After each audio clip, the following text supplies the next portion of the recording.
welcome to another episode of Talking Heads. Today finds us in the headquarters of Focusrite, just outside London in High Wycombe. We're meeting Tim Carroll as the CEO of the company and the group in general. Tim came in 2017, having spent 20 years working for DigiDesign Avid in California. We're catching up with Tim to find out what a journey this company has been in over the last 4 years and where it's going from here on. Talk me through the 20 years between joining Avid when you got that phone call, why you can work for us, and coming here to High Wycombe in January 2017. I mean, It's an incredible journey. I mean, I'm dying to hear the answer of what brought you to the UK and Focusrite specifically. Oh, it's the weather, of course. Ironically enough, my predecessor here, Dave Froker, used to be the general manager of DigiDesign. So he was my boss a long time ago. And I knew him, and I heard he was retiring.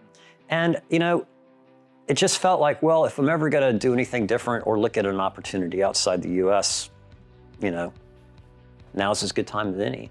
And so I just rang Phil up, and they were already kind of far down the process of hiring a firm and, you know, and candidates and stuff.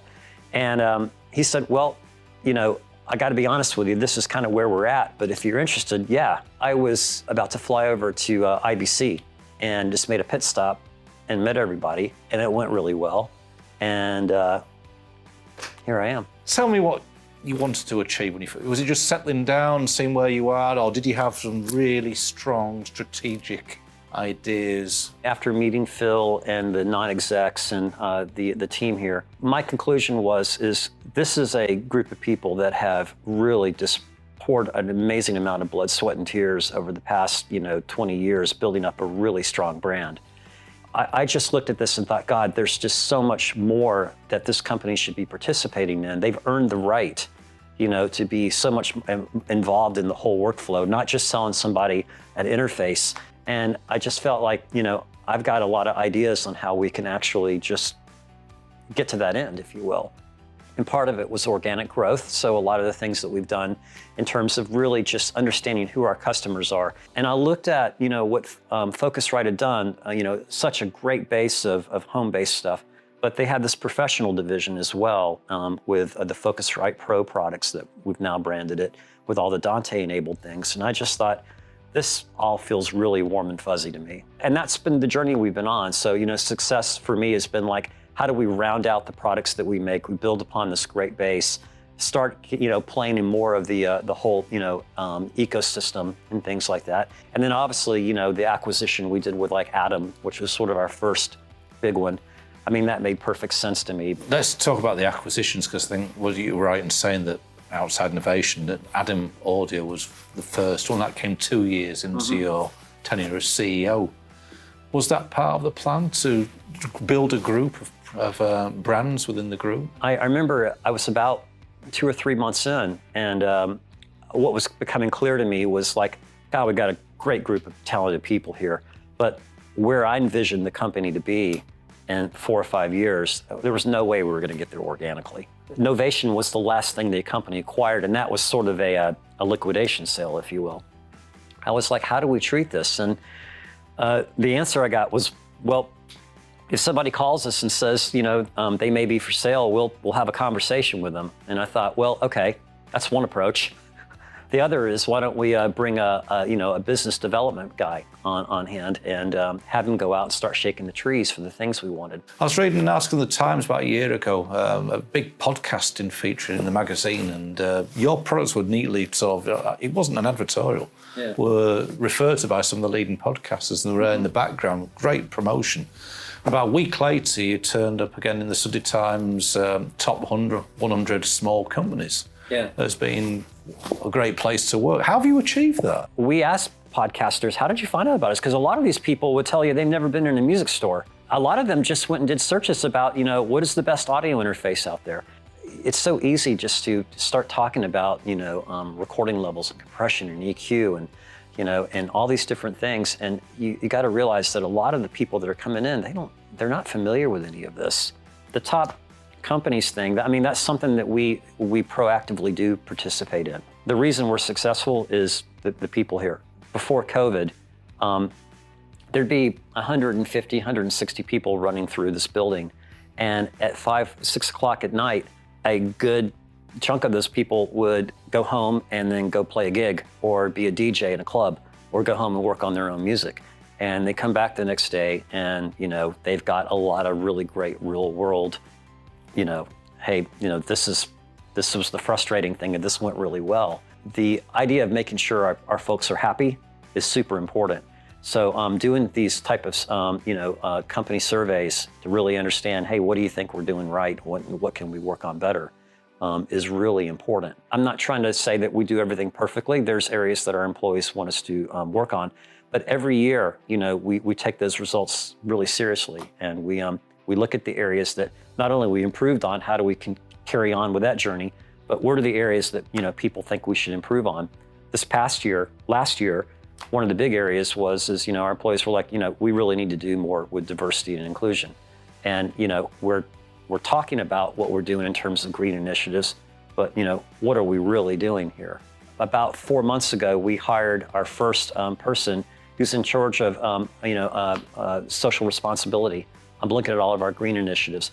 And in that small amount of time, one of the first things he did is he went and realized that Martin was about to renegotiate one of their heating licenses, and he was able to go in and help navigate that to a much more greener alternative.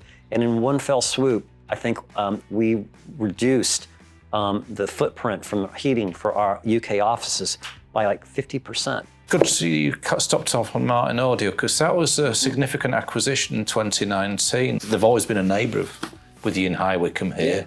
So you knew each other quite well, but you're very separate worlds. Very separate worlds. Why and how did you bring them together? We talked about the idea of, one of the ideas that M&A should do over and beyond expanding your scope and what you do, it should also help you mitigate risk. And, quite honestly, you can look at any of the market data in our industry, which is never terrific, but it kind of directionally tells you. And all of it will point to and tell you that one of the most consistent growth areas for many, many years has been the live and installed sound part of the market.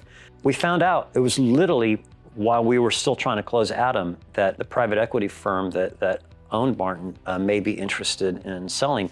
And so got to know Dom and meet the group, and I think we got it across the line like some ridiculous time, 3 o'clock in the morning, right before New Year's Eve. It was exhausting, but it was great to do. And I love the idea of having part of the group portfolio be in the tour sound and the live sound business. That's the kind of the glamorous part to talk about. You get to go to the festivals and the tours and stuff. But what really intrigued me from a business point of view was that there was a lot of their R&D, and what they were really pointing at was more in the installed sound. You've not stopped in 2021. You've launched a new brand and you've acquired another brand. Tell me more about that. Yeah, so again, April was optimal, and this was the fruition of all the work that Dom and his team had been doing, before we bought them. First off, I think the industry needed something, just to see that somebody was actually doing something innovative, so that was great. And it struck such a chord. I remember sitting down with Dom and he was like, well, there's a list of the sort of like really high-end system integrators that we would really love to attract for this business. And we're hoping that, with, a lot of effort that maybe over, 6 to 8 months, we'll be able to have conversations and sign a good chunk of them on. And we did that launch. And I think, within a month's time, we had pretty much every system integrator we wanted on board. The sequential thing was another friend of mine, Marcus Ryle, who, used to own Line 6 and has been in the industry and, is a really close friend of Dave's. And Dave had a conversation with him and said, I'm of an age where I want to keep building sense. I have lots of great ideas, but I'm kind of done running the company. At his age, I think he was also looking for a way to ensure that the brand and everything he's done was going to continue, not just for the next, 10 or 20 years, but beyond that. And so there was they had a couple conversations and our name bubbled up, and Marcus called me and said, are you interested? And, I was really intrigued. First off, I had a super huge fanboy moment because back when I was touring, I owned all of Dave's stuff. We had a couple chats, and I think it was just one of those situations where we just hit it off. I'd never really met Dave before, and we just hit it off. And there were 2 or 3 suitors for the company, and Marcus just said, "Look, if we can make this work."